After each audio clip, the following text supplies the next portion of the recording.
Bonjour, je m'appelle Aziza Chaouni, je suis maroco-sénégalaise de maman Saint-Louisoise et je suis professeure à l'Université de Toronto à l'école d'architecture. J'ai découvert, je connaissais déjà le CICES et son architecture moderne, unique au monde, qui est incroyable de par sa qualité architecturale et aussi sa conception. Et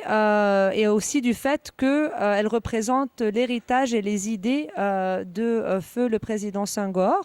Et je trouvais que c'était un bâtiment, malheureusement, qui était un ensemble de bâtiments qui étaient délaissés, alors qu'ils étaient très importants pour le patrimoine et l'histoire du Sénégal, qu'ils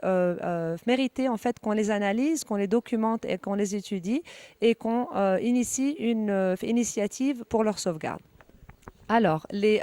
intervenants sont d'abord l'Université de Toronto, qui a donc initié le projet et le workshop, ainsi que les partenaires, dont le Collège universitaire de Dakar d'architecture, ainsi que le SFR de Thiès, l'École polytechnique G15, ainsi que l'Université de Saragosse. Donc, comme vous pouvez le voir, c'est un projet qui englobe, plusieurs nations et plusieurs expertises à travers le globe.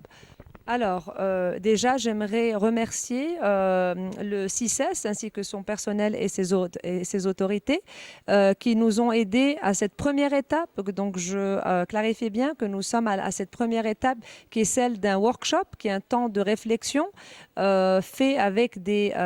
étudiants donc, qui viennent de 3 pays différents, donc le Canada, l'Espagne et le Sénégal. Et cette première étape est une étape, d'études et d'analyse pédagogique sur laquelle les étudiants ont travaillé pendant 5 jours pleins et ont réfléchi afin de présenter différentes visions pour le futur du CICES ainsi que la réhabilitation de ces bâtiments.